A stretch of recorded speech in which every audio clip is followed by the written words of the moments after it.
Yang pertama, zakat itu nanti disampaikan betul ada ketentuan dari mulai mengambilnya khudz min amwalihim shadaqatan tutahhiruhum wa tuzakkihim biha, dikeluarkan ke dalam 8 golongan di Quran surah ke-9 ayat ke-60, dan itu semua ada ukurannya dari mulai haulnya dan sebagainya. Karena tidak ditanyakan, beliau menanyakan infak, baru kita masuk kepada infak. Quran surah kedua Al-Baqarah ayat 215. Yas'alunaka madza yunfiqun, banyak mereka bertanya kepada Muhammad sallallahu alaihi wasallam tentang infak. Bagaimana cara berinfak, kepada siapa diinfakkan? Jawaban Allah langsung disampaikan, qul ma anfaqtum min khair. Katakan Muhammad sallallahu alaihi wasallam, kalau ingin infak maka pilih dari yang terbaik, yang paling bagus. Nah, infak itu bahasa singkatnya nafkah. Nafkah itu singkatan dari infak. Infak itu nanti dibagi dua, ada infak wajib, ada infak sunnah. Infak wajib, infak suami kepada istri, kepada keluarga, disingkat dengan nafkah. Ada di mana ayatnya? Quran surah keempat An-Nisa ayat 34. Ar-rijalu qawwamuna 'alan nisa'i bima faddalallahu ba'dahum 'ala ba'dhin wa bima anfaqu min amwalihim. Laki-laki suami diberikan kelebihan oleh Allah dari istrinya, dan istri pun nanti punya kelebihan di sisi yang lain.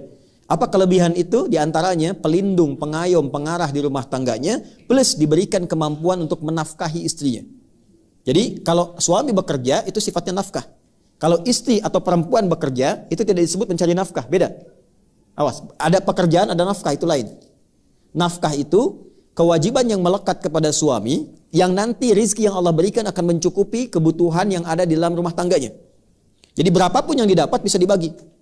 Tapi kalau bekerja biasa, tidak mempunyai sifat nafkah, nanti punya sifat-sifat dan karakter yang berbeda.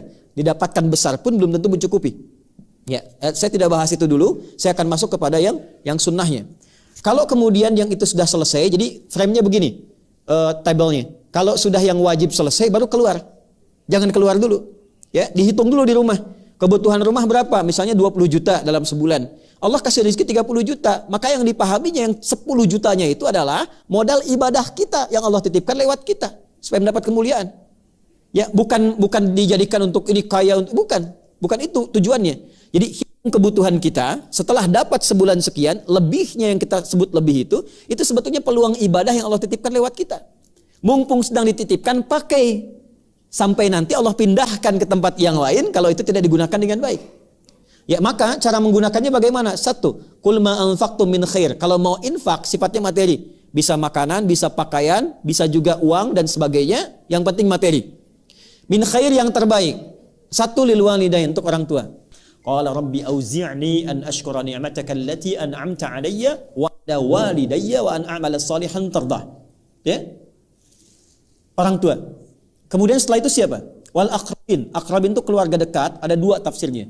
Satu, keluarga dekat lingkup mahram, ya, lingkup mahram. Misalnya anak kakak, anak adik, anak paman, Anda sukses tapi adik punya anak misalnya sekolah susah. Maka hati diinfaki. Orang tua menerima infak. Ingat, tidak boleh menzakati orang tua. Ya, tidak boleh. Orang tua itu hanya berhak menerima infak. Kemudian lil walidaini wal aqrabin wal yatama. Tafsir kedua akrabin itu bukan keluarga dari mahram, tapi orang yang hidup secara dekat dengan Anda. Bisa tetangga, bisa sahabat dan sebagainya. Ya, Anda tinggal, kerabat Anda jauh tidak dengan Anda di Banten misalnya, dia di Sumatera, tapi kan tetangga Anda di samping-samping. Yang tahu kalau kita kena musibah itu dulu yang membantu. Maka skemanya berikan infak kepada mereka sehingga ada keyakinan dalam hati mereka dan kelembutan dan hadir bersama kita saat ada kesulitan di kemudian hari. Kemudian wal yatama, anak yatim. Ya, yatim ini ada dua sifatnya, yatim kaya, yatim fakir atau miskin. Kalau yatim fakir dan miskin boleh berikan zakat. Dalilnya Quran surah ke-9 ayat ke-60. Innamas shadaqatu lil fuqara wal masakin. Zakat disalurkan untuk orang fakir, orang miskin. Siapa dia? Termasuk yatim. Tapi kalau yatim kaya, dia nggak dapat bagian dari zakat. Dia dapat bagian dari infak. Ya, teman Anda di sini misalnya kaya, meninggal, ada anaknya.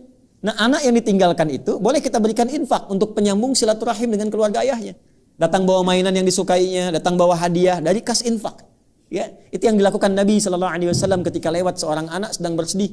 Kata Nabi, kenapa kamu bersedih nggak main dengan teman yang lain? Kata anak ini, ya Rasulullah baju saya jelek, ya Rasulullah mainan saya jelek, saya malu main dengan mereka. Ini kisah nyata. Kata Nabi, aradita an akuna abad laka wal Hasan wal Husaina ikhwatan laka. Apakah engkau ridha kalau aku akan menjadi ayah angkatmu sekarang dan engkau menjadi saudara Hasan dan Husain? Kata orang ini, radit ya Rasulullah, saya ridha, atau kama qala, ya, saya ridha ya Rasulullah. Maka oleh Nabi diberikan dari infak baju yang bagus, pakaian yang bagus, mainan-mainan yang indah, dia bergabung dengan temannya. Begitu bergabung, pakaian dan mainan dia paling bagus. Kata temannya, dari mana semua ini? Dia kisahkan. Tadi saya ketemu Rasulullah, saya katakan bapak saya meninggal dalam syahid dalam peperangan. Kemudian saya dibelikan baju baru, saya dibelikan pakaian baru, saya dibelikan mainan baru. Apa kata anak-anak itu? Mereka komen, ya Allah, kenapa bapak kami nggak meninggal juga? Katanya.